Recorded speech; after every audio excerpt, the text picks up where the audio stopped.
Kenai. We're here today with Danielle, recording her story of recovery today. And Eric's back too. Oh, yeah. Eric's back Eric's today. here too. You're part of the group. Yeah. See, because I used to come to everyone, and then I got really busy, so I wasn't coming to some for a while. And I left, and our listens went way up. Oh, so you're like a celebrity guest. Yes. Yeah. It's a celebrity. I like how that sounds. I like how that sounds. Yeah. Yeah, Coburn and I did these for a long time, and just the two of us. And then last week it was just me. Okay. Yeah, and that was the first time. So we're really excited to have two people back. Yes. Diversify our conversation a little bit. This will be great. To start off, Danielle, we're just gonna kind of ask you, like, where are you from? So I had the luxury of growing up here on the peninsula in Soldotna, otherwise known as Slowdotna. Yeah. That's where I hail from. Right. And now I get to live here in Homer with my family. I've always been attracted to Homer, and I would come down here. You know, Homer's where like Alaskans go to get away. Right. Because it is a different part. It offers a different feel of Alaska. And so I had actually moved out and swore I'd never be back, especially to Soldotna. So I moved out of Alaska. And then when Jeff was applying for jobs, he found little Homer. Lo and behold, they needed a history professor. And so I was like, Alaska. Serious? Yeah, it's like, I do not want to go back there.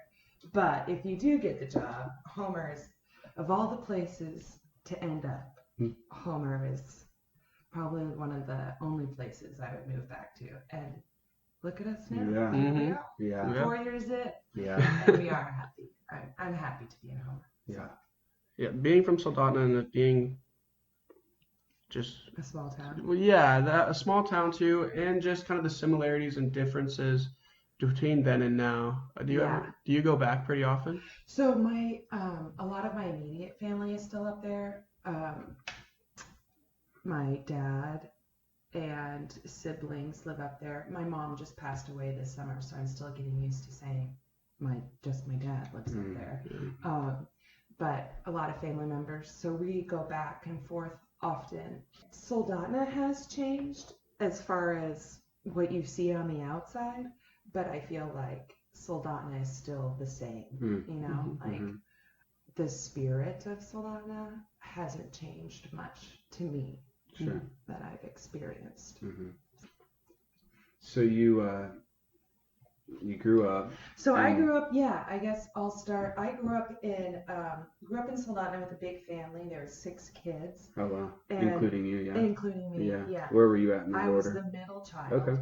Yeah. So, if you read about descriptions of each position of family members, like as far as what personality traits you have, I'm a quintessential middle child. Okay. So what are kind of some of those characteristics that maybe hard finding your place? Sure. Feeling unwanted or fighting for attention. Yeah. And maybe being more of I don't want to say I struggle with black sheep, but that could also be. But maybe a little bit you did. Yeah, right? and I definitely felt different from my other siblings, but I think that had a lot to do with what was inside me too. Anyways, so I grew up and went to high school and then left and went to a conservative college. Like a conservative, Christian college. Yeah. Like you couldn't wear leggings. You're probably not. I actually the other day. Leggings weren't a big deal back then. No, right. Yeah. Now they are, but I'm sure they would have had some rule about covering your bum or something like that. No, yeah, I heard. I was at this CrossFit gym the other day, and this woman said, I won't say her name, but I overheard her say, like, I was talking to this one woman there, and I said, and she was talking about clothes or something, and I said, well, you're pretty lucky that you can for the most of your life at this point right now, with what you do, you can wear leggings. Yeah. And it's like, this sounds kind of like meatheady, but like as a CrossFitter, it can be hard to find jeans that really kind of fit. Because like a lot of your body's not very big, but like your quads or hamstrings, you do so much like just like explosive type of stuff. That sounds so meatheady, whatever. But like, but it can be hard. And I said, man, like, you're kind of lucky in that. Like when I was talking to my mom, because she's like, Eric, I want to get you something for Christmas. Like, what's something, And I said, well, you can get me like any kind of large t-shirts. That's fine. She said, oh, well, what kind of what size pants are you gonna wear? And I said, don't even bother. Like, don't I think bother. I met you when you were wearing leggings. Yeah, probably. And she and so this one woman, this other woman overheard her say, oh yeah, I love leggings for the gym. Like when I'm at college, like I can't wear, they don't let us wear leggings. And I didn't like press into that because I just could probably make a decent assumption. So I think she's probably going to a conservative Christian college. I would assume so. She can't wear leggings. Really? I was just like, dang, like what? I was just like, wow, man, like glad I'm not trying to go to that school. I'd be expelled in a week. Yeah, me too. Which is part of the problem. I think that was, that's a good segue because I definitely struggled with feeling like I didn't have a place in the church because I just felt like those kind of that legalism. Now I'm not saying that in some circumstances maybe not wear leggings, but it was hard to feel like I could measure up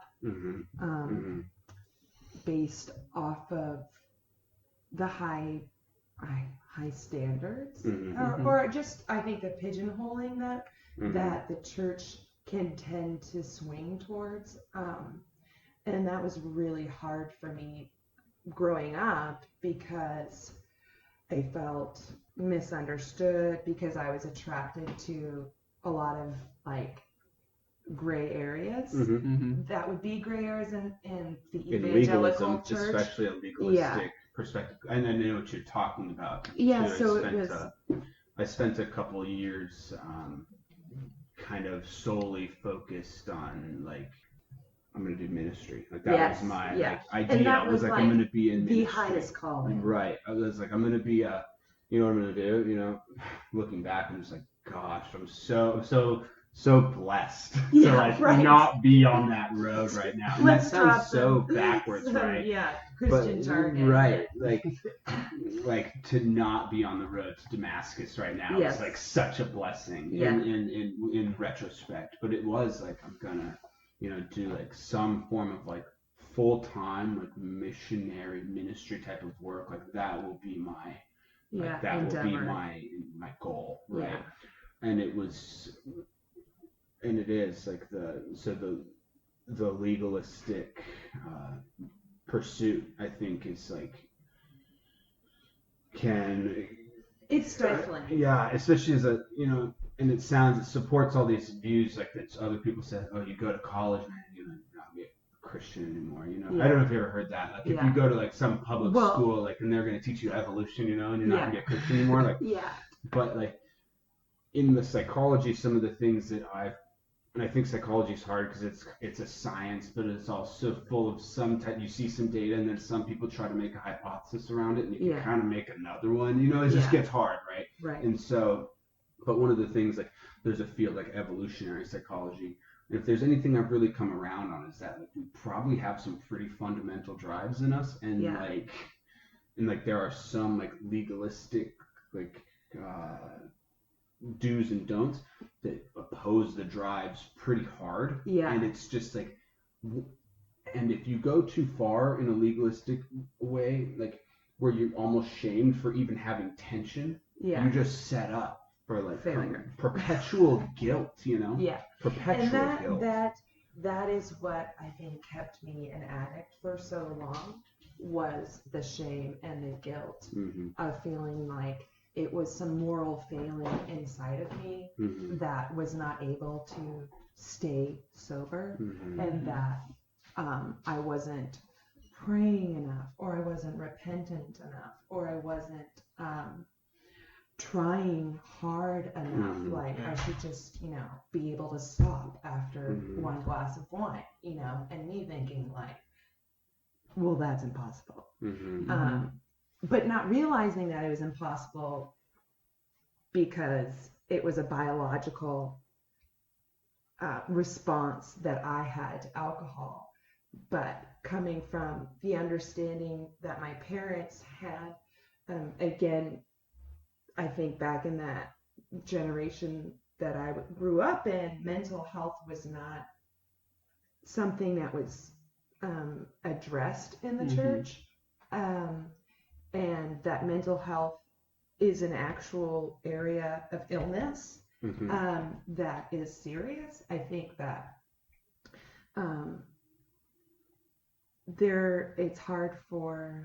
it was really hard for my parents to understand me because they didn't see my struggles through the eyes or through the lens of a mental illness. And I think addiction it begins from a place of mental illness.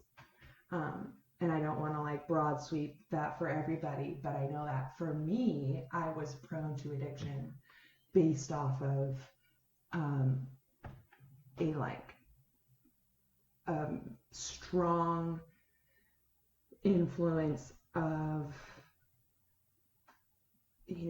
the scenario. I think nature versus nurture, like, was I born an addict or did I become one? And I think it's definitely a combination of both. Like, it can't be one or the other.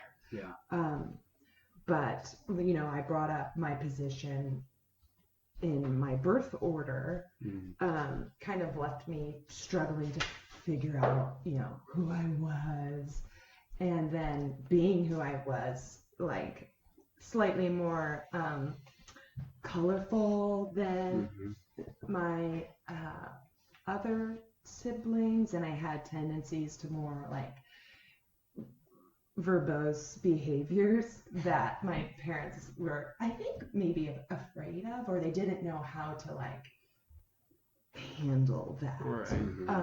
Well, I think outside of like some pretty intense, like almost Pentecostal evangelical, like for the most part, like the type of legalism I think that you're talking about, like it rests on like perpetual stifling, and I think that's what it does. You talk about like biology and like addiction. I've thought about this too, like as I've like gone through my psych program and having like been exposed to, like, originally at one point thinking I was going to try to live my great human condition around a Bible, right? Like, and I've sort of thought about like, where do these meet? Do they meet? Where do they conflict? Do they? Right? So like, and one of the things is like in some groups, and I won't like you said, I'm not going to broad sweep like all denominations into a single type of theological point or anything, but in some types of doctrine, you're going to find like just the basic idea of not to lust. And I'm going to argue that, like, from what I've learned, like our basic evolutionary psychology, like we're like biologically hardwired to lust. It's part of some extent. It's part of what the makes human you pursue condition. A partner And propagate your genes and like survive the species and like be a human being. It's like you're like, to some extent you're like hardwired to lust to some degree. And like you are like biologically opposing, and like it creates this tension, which then like with that, like if you grow up in a certain environment that like feeds a type of thinking, and if you deviate you should feel bad. Like your human condition and then this environmental condition, like you're set up to just feel a lot of guilt and a lot of shame a lot of the time. You know? And I think that's definitely as I was growing into my addiction, I should say, because it definitely didn't start the way it ended. But feeling like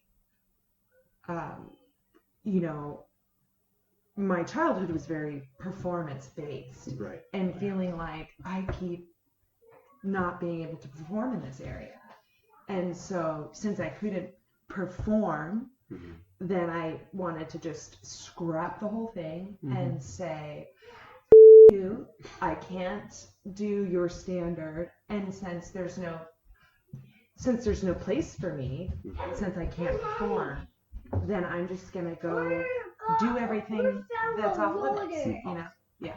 But there's so many things that I feel like are connected to my struggle, and a lot of that is the way I feel I grew up, and how the church made me feel as a person who just struggled. Yeah, I felt like there was not a place for me in the church with my particular struggle, which I did not know. I didn't know that I was an addict, right? Growing up, I didn't. It was just communicated to me, you know, that you obviously have a problem with alcohol,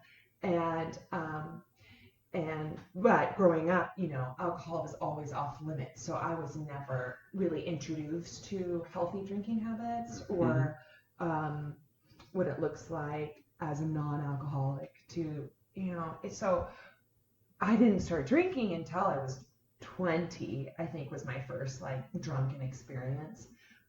You were off at college? Yeah, I was off at college, yeah. But I, what was I saying?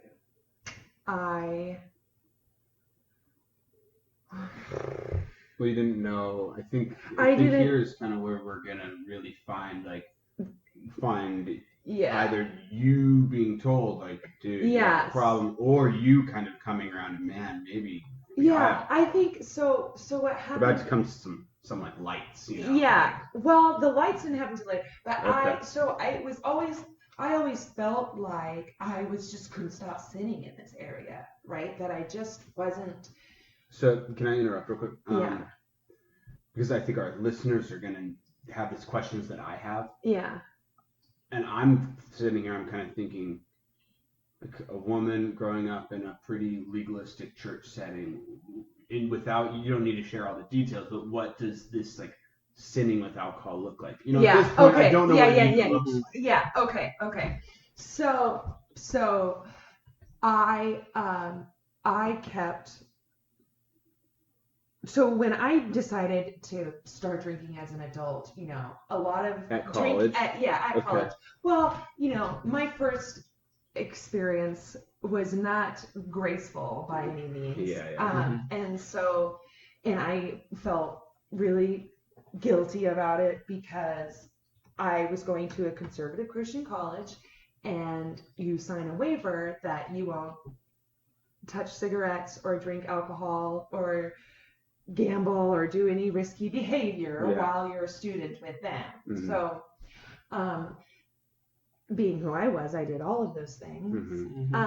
And I shouldn't say this is what I'm coming to, you know, because this is how most young people start, you know, dabbling in those kind of things. You're finally away from your parents, whatever. Anyways, so I felt really guilty, and so I think it only reinforced like, oh yeah, alcohol and cigarettes are so taboo, you know, as a Christian, as a believer. And so I just thought that because I wasn't exposed to it, that my parents saw my drinking habits as not cohesive to a Christian lifestyle.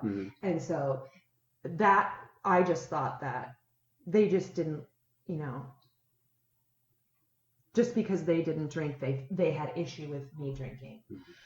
So you were kind of like that young. I just thought kind of the typical young adult. That's like parents don't really understand. And they don't understand. They don't understand. Right. And they're just mad that I have, you know, started going to the bars. You may have I'm going to venture to say that you may have thought that to some extent with your classic young adult, but I'm going to also say that you probably internally maybe said that to yourself a little bit at times absolutely. Too, right? I mean, that was totally pretty internal as well. But because some people, I think that they legit internal dialogue and external are like, those guys don't understand, I'm fine. Right. And I think you maybe had that may be a little different. You had a mixture of the two. Yeah, I was mad because I was instantly made to feel guilty and wrong and it made me very naive as well when I didn't know what was normal as far as I was totally immature and I fell for a lot of things that a lot of other kids learned at 17. Yeah, exactly. And here I was, like, in my 20s, behaving like a 16-year-old, because I just had no bearings when it came to how to protect myself. So, yeah, I think that kept me drinking for a long time too, just feeling like, it's only because you don't drink. I didn't recognize my unhealthy habits. And is it your situation is not unlike other people's situation. I think is so tricky too, because the way that you're coming to think about your drinking is like, if you drink at all, it's an unhealthy habit. Right. Which is not where most people are going to be. Most have they find the line between healthy and unhealthy in a different sense. Like maybe it's like, man, if I black out like more than 20% of the time, like, dude, this is unhealthy. Right. But you have like, as far as like, what does maybe like an alcohol problem look like? Yeah. You had a really hard, you didn't have any real way to know in any like, I would say kind of some real sense at first. Yeah. Because yours is kind of like any bad. Well, and I used weird. It's hard. Yeah. It feels like it seems like it would be harder to really like, how do you know you have a problem? Because if you can't look socially, and be like, I'm not like other people. Yeah, like so-and-so and I, we drink a lot together. Yeah. But every time I drink, I black out. And so-and-so only does it once out of the 5 times we drink together. Yeah. So like maybe I'm a little weird. You know what I mean? But like you're kind of like, I drink it all. I'm pretty weird. You're gonna get the idea that you have a problem when maybe you don't, Right. So would that make it easier for you to rationalize, like, it was you're easier drinking? for me to rationalize. Well, yeah, because these people are gonna think I have a problem no matter what. These people, and and they would. It became kind of like a joke, baby bird Danielle, because she just, she's just very immature when it comes to these kind of things, and we need to protect her. And so my first kind of run in with so I got a DUI, and when I was like 22, 23. You were and I was back in Alaska? I was back in Alaska, I had come back, I had hit a wall, I should say, with my Christian education, and I realized that that's not the route I wanted to go, and so I came back to Soldotna to kind of figure out what I was going to do next. And it was in that time that I started drinking regularly and started going to bars and just partying like a young person in their 20s. And for me, it was really exciting because something that had been off limits to me for so long was finally, I was of legal age. And so, I was embracing it. And then I got a DUI. And of course that sounded some alarms, especially with my parents. And I don't think at that time that, by any means I was an alcoholic. And I think that a lot of the reason why I got a DUI is I just had no, it wasn't taught to me how to be smart about drinking if you're going to drink.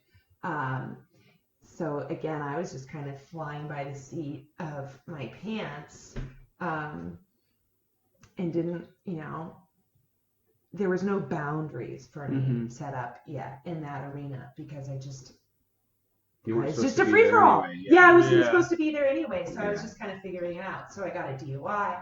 Well, of course, then my parents were like, "Well, you're an alcoholic, and you need help." And for me, I was like, I don't think I'm an alcoholic. I definitely, anyways, so.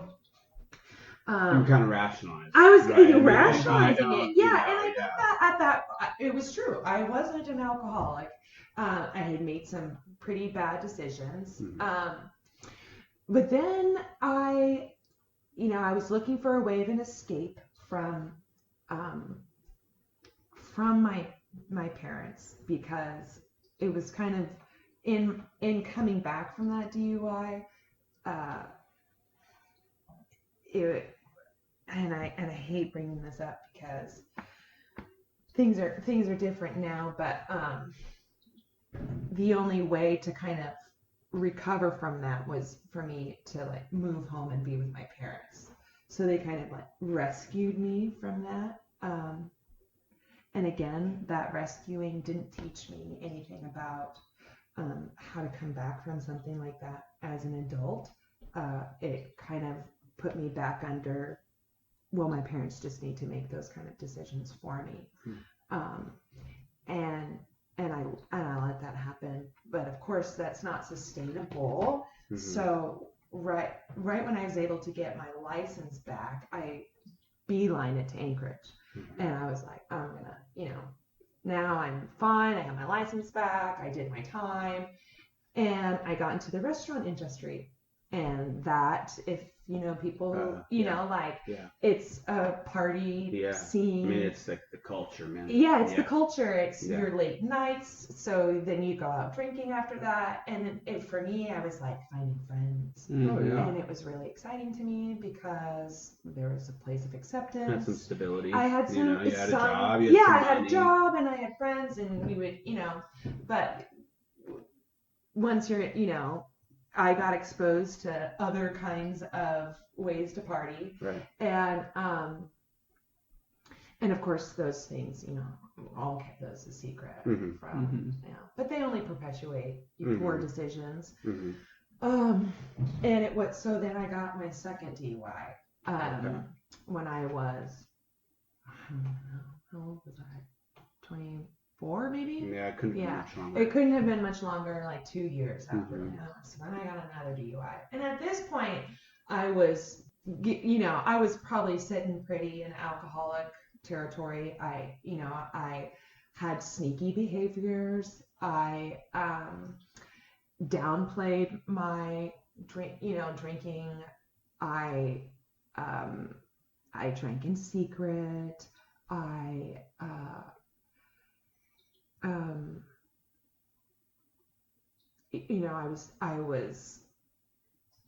But internally, I wouldn't say I was an alcoholic. I still didn't think I was. I still thought that I just, maybe drank a little too much or something. And it was after my second DUI that I was really embarrassed and broken, and my life started to unravel. And I think one of the things is for you, I think where you start to get into similar ground with others, because up to this point, we've talked about, one world and the world of the parents and religion, and another world, just they don't reconcile. Right? They don't reconcile. But one area where your worlds are about to reconcile is that 2 DUIs, that not only looks bad to your parents, but it also kind of looks bad to society. What I mean? I think 2 DUIs is when society is kind of this person's got a little bit of a problem, maybe. The first time's an accident. The first time, second time's a habit. Oh man, and so I think your worlds are starting to collide. They're starting to collide. Reconciled. And, you know, it's starting to get expensive. You know, I had some friends that were getting them, and that, you know, one or two, I mean, by their second one. And it was just like, I mean, it was a really, it was more than a speed bump. I mean, it was expensive. It was some, like, classes, and it was like, dude, this is actually causing some problems in my life. It's definitely causing some problems, and it's really setting me back. Mm-hmm. They don't make it easy to come back from something like that. I mean, my heart goes out to people who find themselves incarcerated and then finding a job after that. Like, now you don't have a license. You probably lost your job because you had to go to jail and do some time for that, which for me, my second one put me in jail for like, I think it was a month. You sat for that long, huh? I think I did 14 days in jail and then I got transferred to a halfway house. Right. Wow. Which was, anyways. Right. So, you know, I didn't have a job for a month. So then that's hard. Then you have to find a job after that. You're so depressed because you just had, you know, your world's kind of swept from underneath you. And getting back from that took a lot of work. And I think that either that can push you down. And for me, it really kept me plateaued. I felt my dignity was gone. I was thinking I was just washed up, you know, and here I was only 24, 25, and I'm feeling like a complete failure in life, you know, and I haven't even lived that long. Yeah. So a lot of people that were just getting out of jail, I mean, they may stay cleaned up for like a month or two. Yeah. But like, what'd that look like for you? I mean, well, for me, no. The second I had my babysitters were gone, you know, I was right back. Okay. Yeah. I picked up drinking right where I left off. Okay. It took a year of struggle coming out of jail, and you know, trying to build a life for me before I was ready to accept some help again. And a recovery program was, you know, my parents had done some research on addiction programs, and one of them was Adult and Teen Challenge, and this was it's a Christian program. Is that the one in Wasilla? There is one in Wasilla now. Okay. We had a couple people come on. Okay, talk about it, So this is where I agreed to go to this program, and I actually went to the one in Washington. And it's a year-long program, resident, you know. That's a while. Yeah, and so I picked up people don't really commit to a year unless they're pretty broken. Yeah, I was broken. Like, but I feel like I still didn't really grasp my alcoholism. Sure. I was still really struggling with it. Yeah. So I thought, okay, I'm going to go do this year-long program. Just make my parents happy. Yeah. And I was looking for an escape out of where I had found myself in Anchorage. I just, you know. I was going to say, you don't really know that you're an addict yet, but you know. Yeah, but I was burning some bridges. Yeah. I was losing relationships. It was definitely causing problems. I was unraveling, you know. So I accepted this help. You know, I was like, okay, fine, I'm going to go. And then you probably think, too, that you're going to go and you're going to come back and everything's going to be so great. And it's going to be wonderful. And so Teen Challenge didn't provide me, one, it got me out of the circumstance that I was in. No drinking. Yeah, no drinking. And I did really needed an abrupt change. And so when everything is off limits to you, like you can be, I think the one thing there's plus and minuses to like residential programs, you know, where you're you're not exposed to it.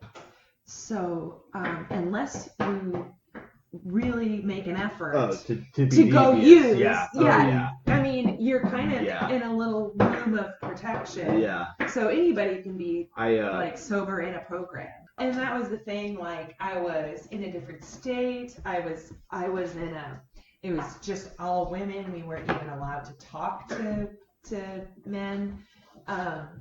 So man, they covered all the bases, no temptation.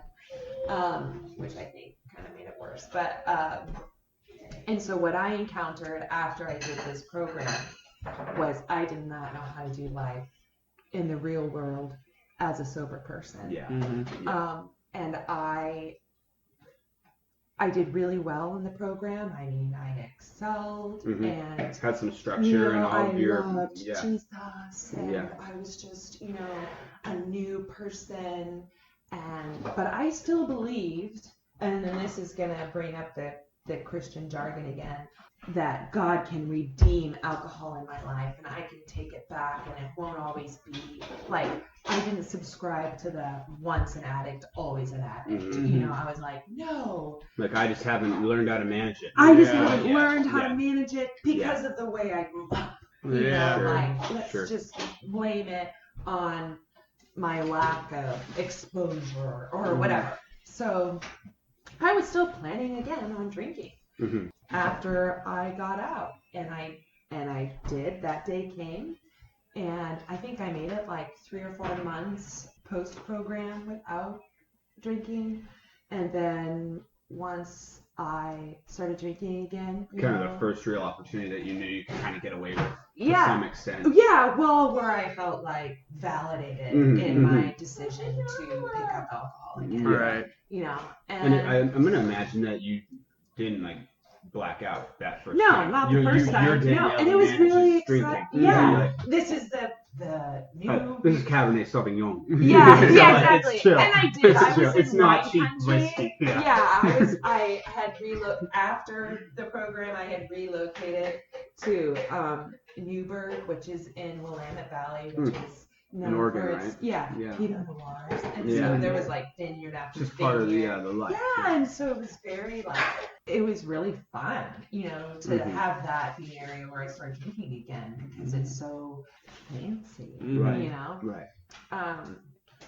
But you're only an alcoholic if you drink a whole bottle of liquor and not wine. Yeah. Well, my always thing was wine is fine, but liquor is quicker.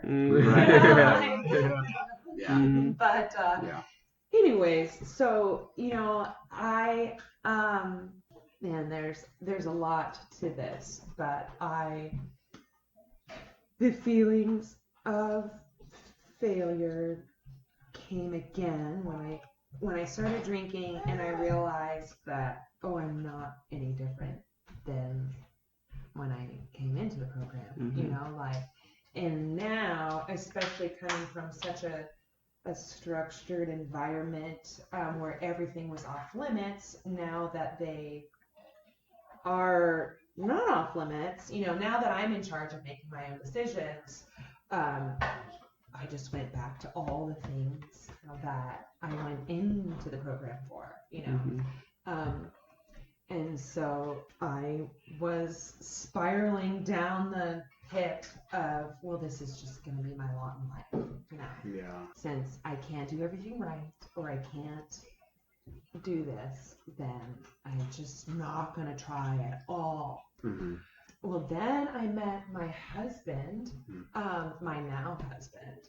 When you were in Oregon? When I was in Oregon. And you were like 25 still? I was 26. Well, I was 26. I think I had turned 27. I was 26. I turned 26 in the program, so I got out and I had just turned 27. So I was getting along in years, but I was still very little naive. I was still very naive and still not able to think for myself in this area, well, in a lot of areas. But I met my husband, and because of where I came from, I was really embarrassed to share my story with him, especially since it's such an extreme one, as I was coming out of some. Hi, Soph, grew up in a cult. Nice to meet you. Yeah, exactly. I just got out of It's a little hard. It's a little hard. And I might be a drunk. And I might be a drunk. Well, I've been to rehab for alcohol, but I don't think I really am. Yeah. Right. And so I was really timid in sharing that with him. And especially like the teen challenge, the structure is so, it can not make sense to people who have not been exposed to that before. So he didn't really even know that I was an alcoholic. And he actually used to think it was cool that I could go out and drink whiskey with him, you know. And I was cool once. But anyways, so I got pregnant, and that. So somehow you're still kind of living a life. You're functioning. I was functioning. And I had, from the time where I started drinking and got pregnant, was like you're starting to spiral. And it was like 4 months between I got pregnant. Yeah. And so that kind of put the brakes on curbed my drinking naturally. And thank goodness that I was able to stop drinking. It was hard for me to stop. Yeah. But I also felt like, well, I can't let him know how, you know, there was just a lot of things. It's really. Yeah, it was really, I was not just making decisions for myself. Because you're drinking a lot while pregnant, then it's kind of like, okay. Yeah, you really need. I do have, you're going to have to really accept at that point. Yeah. So I was able to keep it a secret, you know, until after I had my first one. And then after I had him, I picked drinking again, you know, and I was excited about it. And it's, you know, and the mommy wine drinking culture is big. That's interesting. But, you know, accepting alcohol is like a way to get through the day raising children. You know? Deserve it. You deserve it. You need it. And like, it's very normalized. Yeah, this mug is actually full of wine. It's not actually coffee or whatever. It's a whole industry built on it. It's a whole industry. Right. Yeah. Wine culture, like in the mother context, is like I've seen it emerge over the last few months as starting. It's acceptable. What's interesting is I just saw it in the last few months start to pop up with question marks around it. Yeah. And that's when I started to think of, like, you know, as we normalize these types, for the most of the people it's going to work fine. Yeah, but for the alcoholic. But for some it's, or even not necessarily the alcoholic, or even just like the really struggling mom that like ultimately like gets a little bit of postpartum and like it can really just, it can normalize things. Because what we see is like whether it be any kind of like once things start to get normalized around substances, which can be like to some extent I would argue even a little bit healthy for them not to be so taboo, right? Like in your context of growing up in the religious sphere, their taboo nature made them almost more harmful than at times to some people. Absolutely. So like for some things not to be so taboo is like good, but then if we normalize it to such a big extent that otherwise unhealthy behaviors don't contrast as unhealthy, that then they don't emerge as unhealthy. So that's what we see in Alaska, and you'll soon see in other blue collar industries in other states as well. There's this really hardcore like work hard, play hard mentality. Yes. Like in the oil field or in the commercial fishing life. Or even white collar. No, right. Anytime that work hard, play hard kind of like ethos emerges, it can really normalize and hide otherwise like really damaging behaviors. Oh, absolutely. And it can keep the addict in the dark. It can keep the addict in the dark, and it can keep feeding their behavior. Keep feeding it. Yeah. You know. And for me, that was kind of did. Oh, for sure. Yeah. But there's only so many times where your husband can find you blacked out on the floor for it to be like, you know, that's not normal. And it's not working for your partner. And it's not working for your partner. And everything's starting to get complex. And everything started. It's like, this doesn't work for Danielle. Right, I was able to hide it just because I was just living by myself. Or it did, it doesn't work for other people, but it works for Danielle, and only Danielle really answers to Danielle right now. Right. But now you're kind of like, man. Now I had a family. I got other people that I answer to. A husband. Mm-hmm. It wasn't until after an episode of a blackout episode the next morning, he didn't have any knowledge of he didn't know any alcoholics and didn't know how to recognize that, and so he had just kind of felt like, this is out of my territory, I don't really know how to handle this, but it was seeing him be a little scared. Be scared, mm-hmm. and and of course it's really emotional. It's an emotional thing to see how your behavior is affecting the people that you care about the most. Mm-hmm. And for me, I thought that I was never gonna get married, and I could never convince somebody to marry me because I'm such a wreck. Mm-hmm. There was so much for me that I was learning or not learning, or I just felt so behind and caught up in all of my failings as a person that getting married and having kids was way out of my. Yeah, I just didn't think that. One, you didn't have a 5-year plan. Yeah, I didn't have a 5-year. Yeah, those weren't on it. And just, and I think too, coming from the church, I was undesirable. I was undesirable as a partner, and so, anyways, but it was that conversation that I had with my husband, where he was like, I love you, and this scares me to see you this way, and I want you. What we have together is so important to me, and you, Danielle, are so important to me, and that made a difference for me in the sense that I felt valuable, and for so long I had felt not valuable, because all I could see was this massive thing that was wrong with me, Yeah.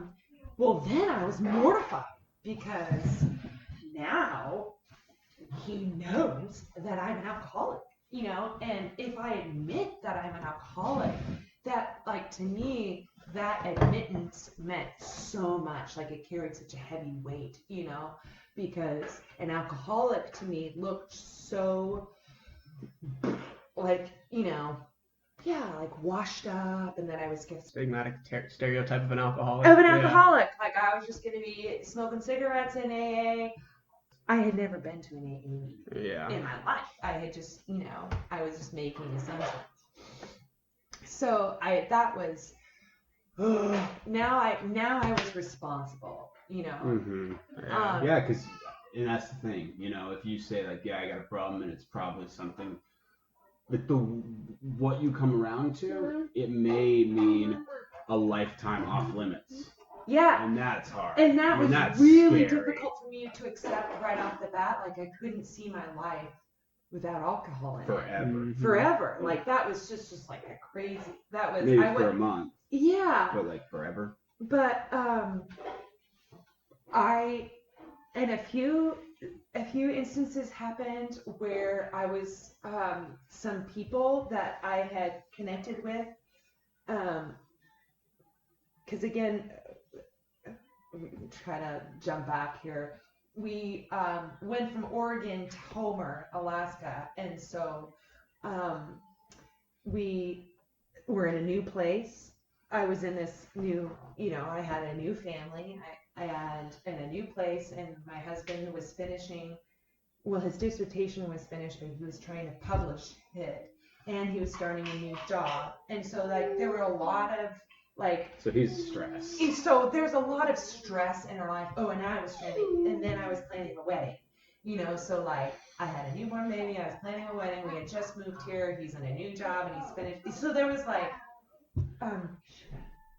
so there was a lot of stuff going on, which didn't help my alcoholism at all.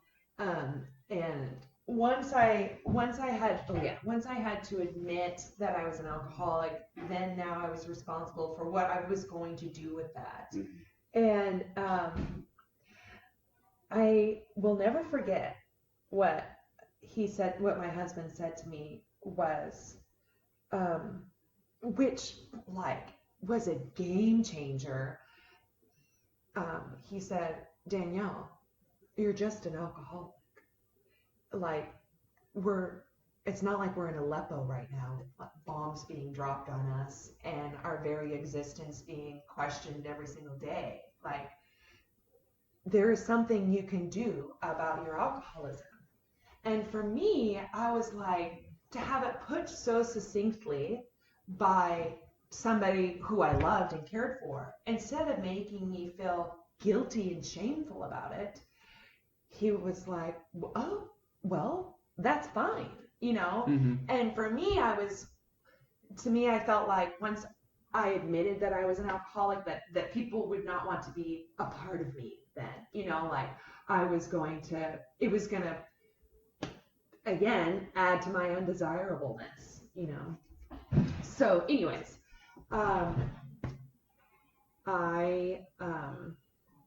that's when AA became an option for me. I had run into I had made some relationships here in Homer, and I think this is, you know, it took some boldness on their part to call my alcoholic, like, you know, I was at this women's gathering and I had gone to church drunk, and a lady pretty smelled. Early. Yeah, I know. This is the sign of a true alcoholic.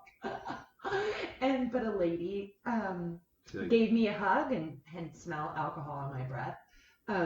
And it wasn't until later in the week that she confronted me about it. And she had known about what was going on in my life, like, you know, all of the new things I was experiencing in my life. And she asked me, so how are you coping? You know, like leading into to like this, giving me the opportunity to be like, well, I'm drinking a lot. And I tried to like skirt around the answer, and she just came right out and said, well, Danielle, I couldn't help but smell the alcohol in your breath the other day at church. And so if you want to talk about that, then let's talk about it. And I was like, oh, you know, so embarrassed and like, oh my gosh, now I can't keep it a secret anymore. Like, people are catching on. This is your nightmare. This is my nightmare coming to true, you know, like, and here I was thinking, I don't know what to do. So it kind of was glaring me in the face. And she put me in touch though with also like my first sponsor relationship. And this lady was the first person I met, the lady that she put me in touch with, who I saw, who was an alcoholic, who was a badass. And I was like, it flipped the narrative for me to where I was like, oh, you can be an alcoholic and still be cool. And still live a life worth living without alcohol in it. And that was like the first glimpse of hope to me. So I went to a couple of meetings, and I don't know what happened, if it was just the combination of those things, that finally something made sense to me. And I was like, oh, I'm an alcoholic. And that it's not my fault how I got here or why I'm an alcoholic, you know. And I felt like that shame and the guilt that had been weighing me down for so long, that was piled on by my inability to perform, till I, just got lifted. And then I was like, yeah, I'm an alcoholic, and I don't care who knows it, because I don't feel that shame anymore about being this way, and that it's not something that I just keep failing to do. It's for whatever reason, whether it be nature or nurture, I am this way now. And this way now means that I can't touch alcohol. And I don't know why that was it just made sense to me inside. And it has allowed me not to even be really tempted by alcohol anymore. Like, I just have made a life that is so good to me now by being sober. And I always thought that by giving up alcohol that I was missing out on something. Mm-hmm. That for the rest of my life I was going to be a party pooper, or I just wouldn't be, I don't know, just that the sober life would not be appealing to me in any way. But now my life is so full and so rewarding that I do not have any sense of feeling left out or that I'm missing out on something. I don't have a hangover ever. I don't miss those. I have more money in my bank account. I finally have a credit score that I'm proud of. Mm-hmm. I have 2 children that I am proud to be their mom and be present for. All of my wildest dreams are coming true because I've been able to be sober, and I feel like that's the biggest, I don't know, it's crazy to me. It's crazy to me to see how far my life has come. I'm going to be 3 years sober at the end of January. What has happened from the day I decided not to pick up alcohol anymore to where I am now, I'm a completely different person. I feel bad for my husband because he's been a constant, he hasn't changed one bit, but I've been on this growth. Yeah, growing. Keep rediscovering myself. And in all good ways. So it's just, now I am happy to share about this part of myself that I was so ashamed of for so long. Now I just feel like I want people to know that you don't have to stay that way, that it's not something to be ashamed, you're not in control of how your body processes things, but you do have some control about what you put into your body, and that there is a way out. There's a way out. Mm-hmm. And that it's so worth it. Mm-hmm. That alcohol doesn't give you anything. To the alcoholic, it only ever takes away from you. It only ever robs you. And that's true of any substance that you're addicted to. It's it only takes away your control, your ambition, your drive, your passion. Any kind of peace of mind. Any kind of peace of mind, and all of those things I've gained since giving up, and deciding to, be sober. Mm-hmm. And I went to AA for the first probably year pretty regularly, but I don't go consistently anymore, or regularly, I should say.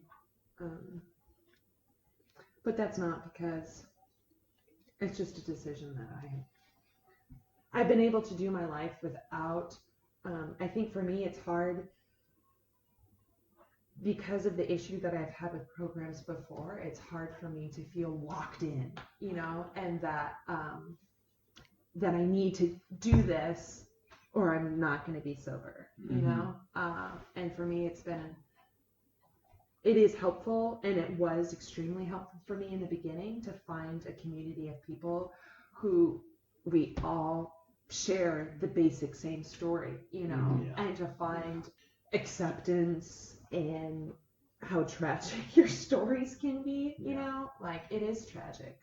It's I see this a lot in a lot of our stories, you know, it's a lot of these things come full circle. Yeah. And it's and a lot of it in the same way, you know what I mean? When you are seeking substance, you find that you seek out the people who are using, right? And then you get into sobriety and you seek out people who are sober, and it's this full circle of acceptance that you've been looking for forever.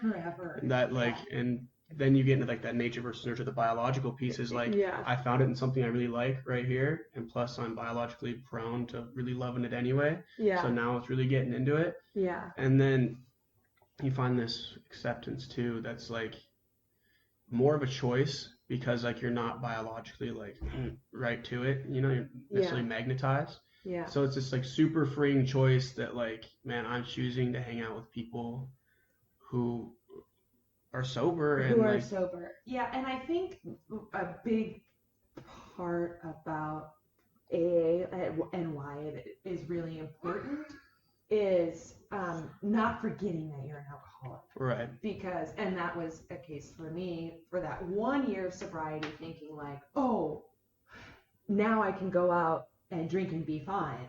Mm-hmm. Which is a common thing you hear in people who relapse is, I've done 5 years sober, I'm a different person now, I can handle it now, you know, because look at me now, you know.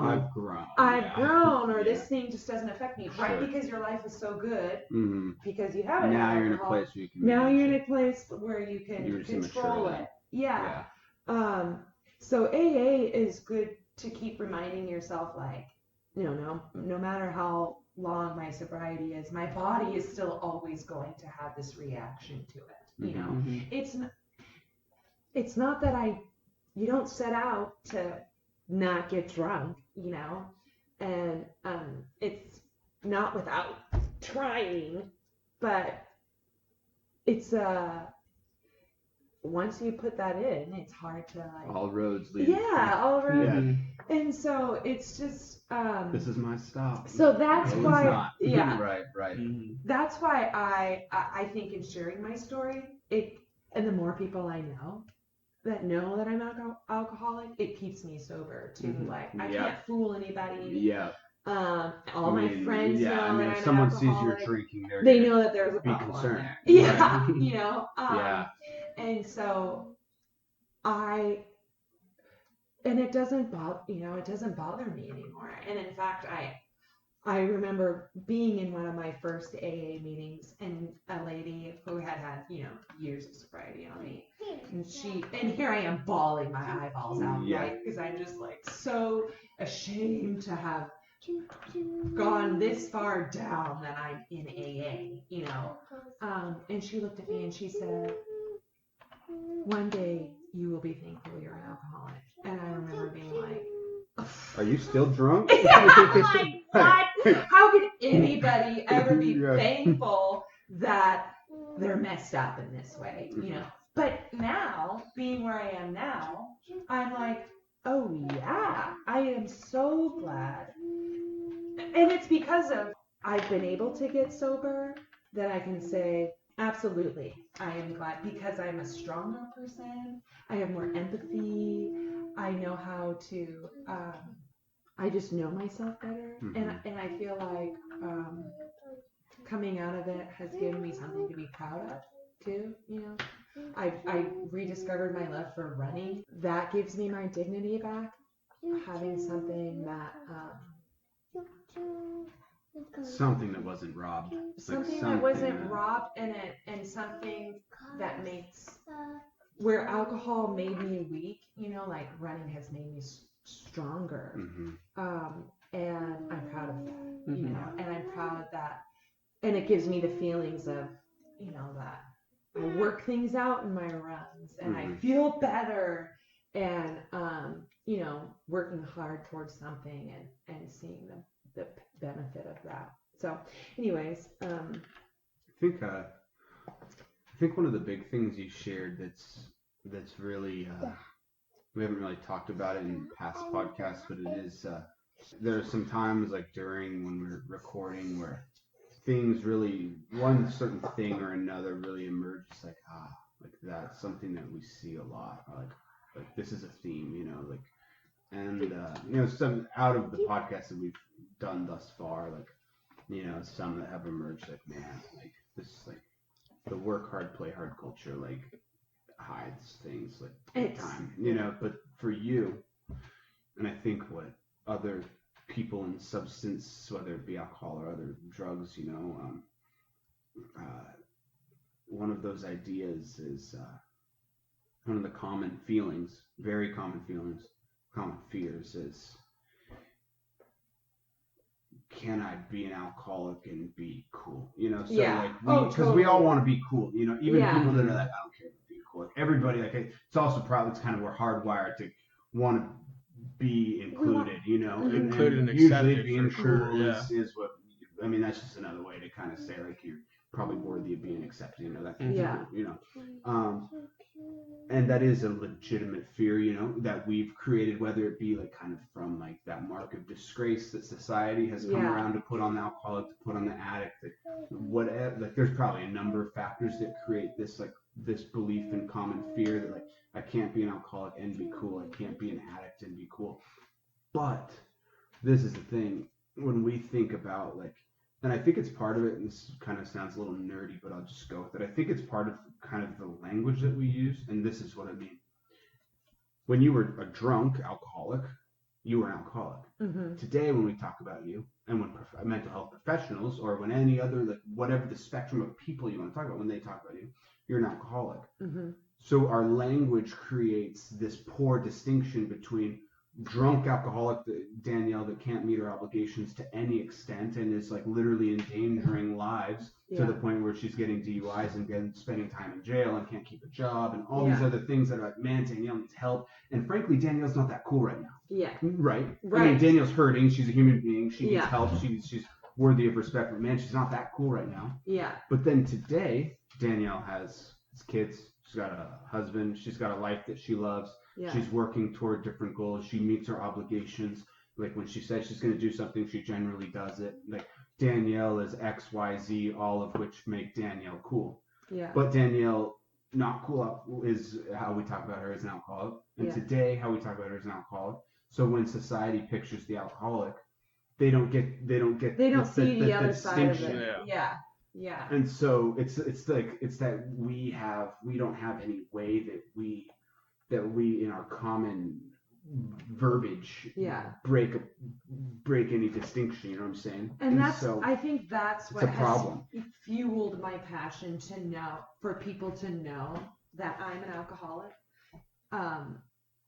to break that stigma of what an alcoholic looks like, because that again kept me drinking. Yeah. Mm-hmm. It kept, because it's shame based, thinking that I am not cool because I don't measure up to these cool standards. Mm-hmm. And so I'm just gonna keep feeding this inside, I'm gonna keep drinking because, I can't do the cool things. And that again, I always desired to. I always looked at these endurance athletes, I thought that was so cool. But it could never be me, right? Because I can't do any of those things because alcohol has stolen all of my ambition, But you take alcohol away, and I've discovered oh, I am that person. Mm-hmm.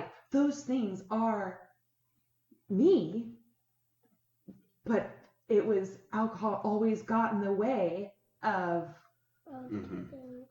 what drove me as a person, it's our belief that we take on as people is that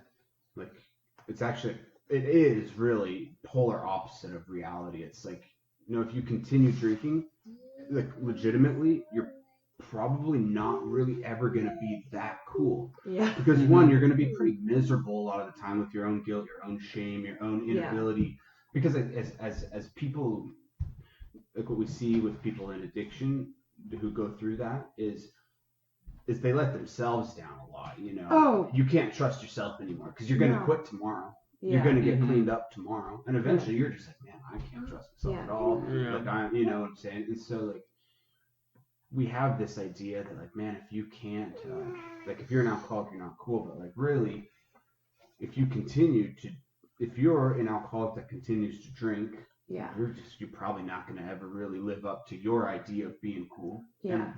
But if you're an alcoholic that doesn't drink, if you're in recovery, if you're sober, I think we need to find, I think, like, that would be, you know, like, if I'm sitting in some place thinking, like, how do I change the narrative around addiction? I think one of the first things I do is we got to change a narrative, like a public relations type of standpoint. Like, if I had a bunch of funding or whatever, we're going to do some big campaign, we got to come up with some kind of word or some kind of way to distinguish between the not cool alcoholic that's drunk all the time and never fulfills any obligation in any way, and I can't trust him with my phone or her for 5 minutes because they're going to steal it. Yeah. Or the, like, alcoholic that's clean and sober, and, like, even if he or she or they relapse, like they still, like, can get back and live a fulfilled life. Yeah, and I think that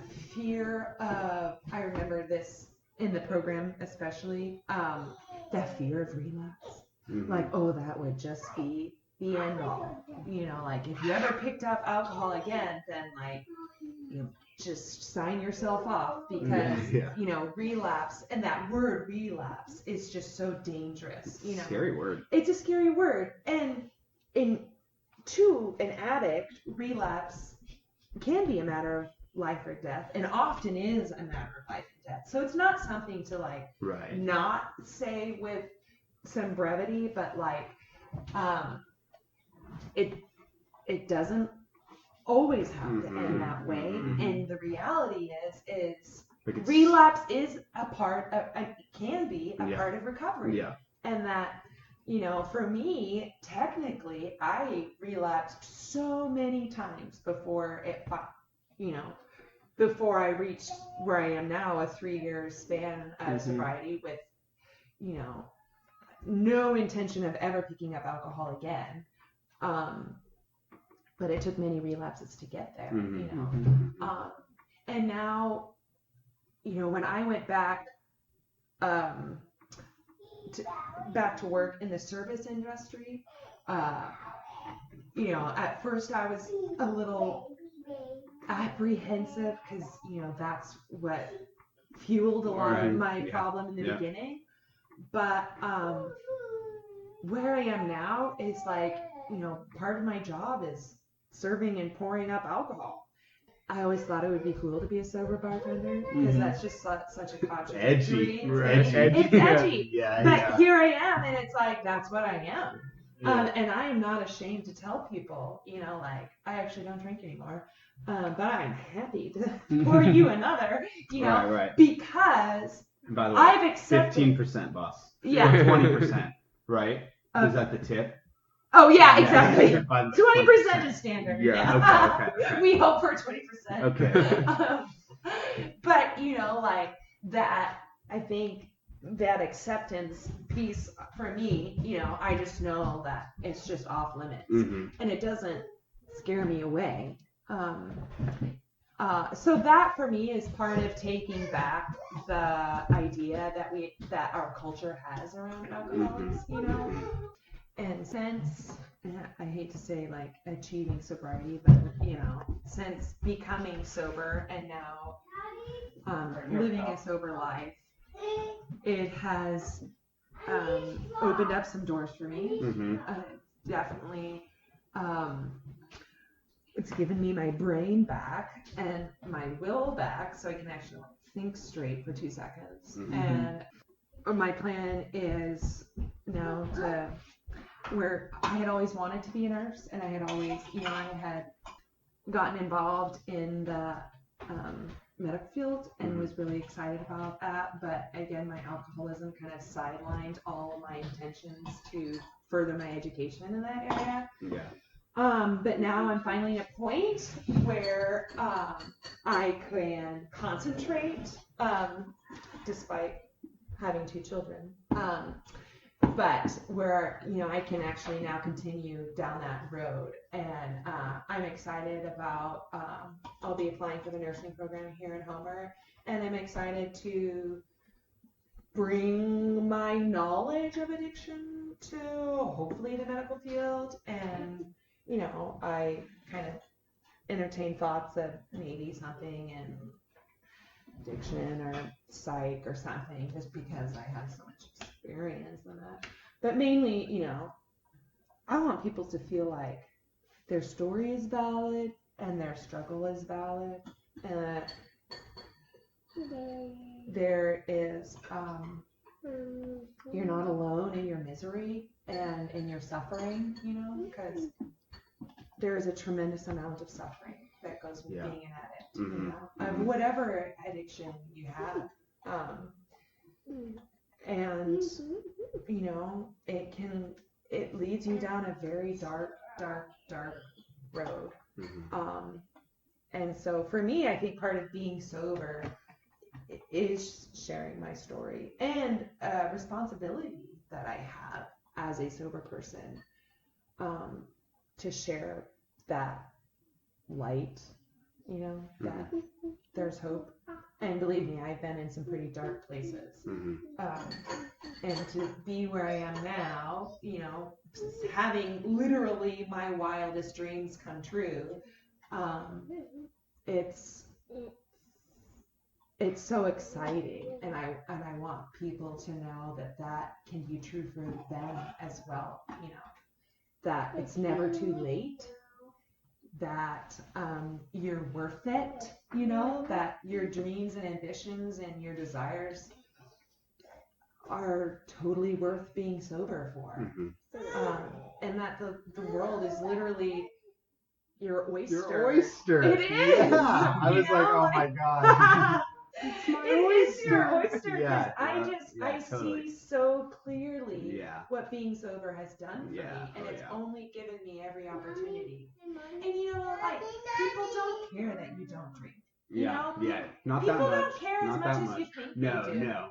Actually, people just don't really care that much about you. Yeah.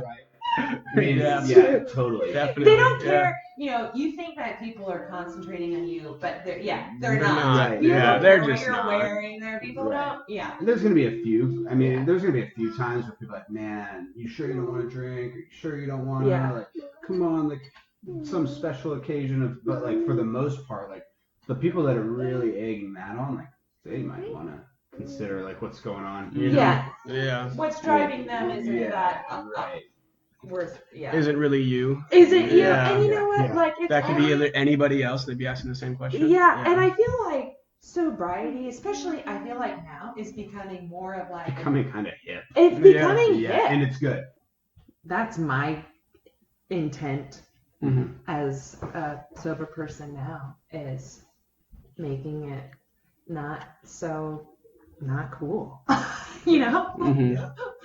Because I legitimately think I'm cool now. But it's because I got my together. And my kids probably don't think I'm cool, but I